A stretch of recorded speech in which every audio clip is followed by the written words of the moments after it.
లగచర్ల బాధితుల బెయిల్ విషయంలో 40 రోజులు వీళ్ళు జైల్లో ఉన్నారంటే మాకైతే బాధ అనిపిస్తున్నది. అల్లు అర్జున్కు ఒకటే రోజు వస్తుంది బెయిలు. పట్నం నరేందర్ రెడ్డి ఏ పాపం చేసి 40 రోజులు పెడతారు? అల్లు అర్జున్కు ఒకటే రోజుల బెయిల్ వస్తుంది. పట్నం నరేందర్ రెడ్డి చేసిన పాపం ఏంది? భూములు 1374 ఎకరాలు బల్లులు కూడా గుడ్లు పెట్టలేదన్నాడుగా రేవంత్ రెడ్డి. అటువంటి భూములలో మరి బంగారం లాంటి పంటలు పండించిన రైతుల పక్షాన నిలబడ్డందుకు ఇవాళ పట్నం నరేందర్ రెడ్డి 40 రోజుల నుంచి జైలున్నాడు. 16 మంది రైతులు గుండెపోటు వచ్చిన హిరియా నాయక్ బేడీలు వేసుకొని హాస్పిటల్లో కూడా బెడ్కు బేడీలు వేసి పెట్టిన దుర్మార్గమైన ప్రభుత్వం. ఎన్నిసార్లు వీళ్ళ ఫైలు వికారాబాద్ కోర్టుకు పోతుందండి? వికారాబాద్ మీరు వినాలి ఈ మాట, తెలంగాణ సమాజంతో కూడా వినాలి ఈ మాట. వికారాబాద్ కోర్టుకు పోతుంది. వికారాబాద్ కోర్టుకు పోయిన తర్వాత 24 రోజుల తర్వాత వికారాబాద్ కోర్టు వాళ్ళు చెప్తారు ఇది మా కేసు కాదు, మీరు హైదరాబాద్లో నాంపల్లి కోర్టులో పోయి చేసుకోండి అంటారు. 24 రోజులు 16 మంది రైతులు వాళ్ళ కుటుంబాలకు దూరంగా ఉన్నారు. 2,20,20,000 మంది ప్రజలకు ఒక ఎక్స్ఎమ్మెల్యే ఒక రాజకీయ నాయకుడు దూరంగా ఉన్నాడు. 24 రోజులు. ఇక అప్పటి వరకు ఈ కేసులో పబ్లిక్ ప్రాసిక్యూటర్ని అపాయింట్ చేయలే. ఎప్పుడు మొన్న ఒక 3 రోజుల క్రితం పబ్లిక్ ప్రాసిక్యూటర్ని అపాయింట్ చేస్తారు. జాయింట్ డైరెక్టర్ ప్రాసిక్యూషన్ ఆర్డర్ ఇచ్చి ఈ కేసులో పబ్లిక్ ప్రాసిక్యూటర్ అపాయింట్ చేస్తూనే ఉన్నారు. 40 రోజుల నుంచి ఎందుకు చేయలేదు?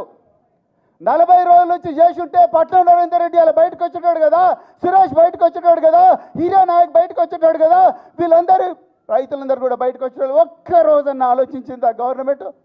డైరెక్టర్ ప్రాసిక్యూషన్ ఎవరు కంట్రోల్ ఉంటాడు? హోంమంత్రి కంట్రోల్ ఉంటాడు. హోంమంత్రి ఎవరు? గట్టిగా చెప్పండి. హోంమంత్రి ఎవరు? రేవంత్ రెడ్డి కుట్రదారుడు.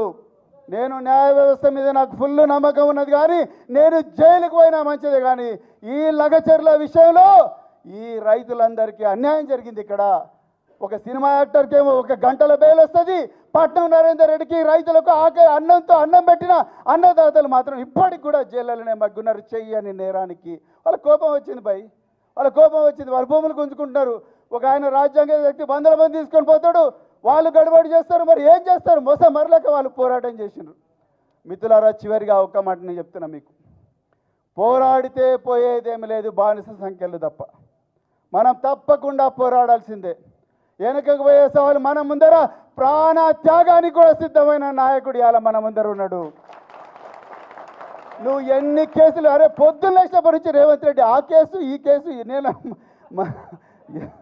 మన ఈనాడు మీద కూడా నేను అనాలిసి వచ్చింది. అరే ఇక టెక్నికల్ విషయాలు ఇక మాట్లాడే, కానీ పొద్దున్న నుంచి పొగ్గులేటి శ్రీనివాసరెడ్డి ఒకవైపు, ఇంకో వైపు నుంచి రేవంత్ రెడ్డి ఆఫీస్లో ఇంకొకరు ఎవరెవరో ఇస్తూనే ఉన్నారు లీకులు. ఈ రోజు అరెస్టు, నేడే అరెస్టు, రాత్రికే అరెస్టు, ఇప్పుడే అరెస్టు. చెంచల్ కూడా మంచి జైలు తయారు చేసిండ్రు, చెర్రపల్లి మంచి జైలు తయారు చేసిందని ఈ దొంగచాటు దెబ్బలు తీసే కల్చర్ బీఆర్ఎస్ పార్టీకి లేదు. ఏమన్నుంటే డైరెక్ట్ బరాబర్ అమరవీరుల స్తూపం దగ్గరికి రాండి, దమ్ముంటే అప్పుడు మాట్లాడదాం, అంతేనా కాదా? సో మిత్రులారా, అందుకొరకే చివరిగా ఒక్కటే మాట, సేవలాల్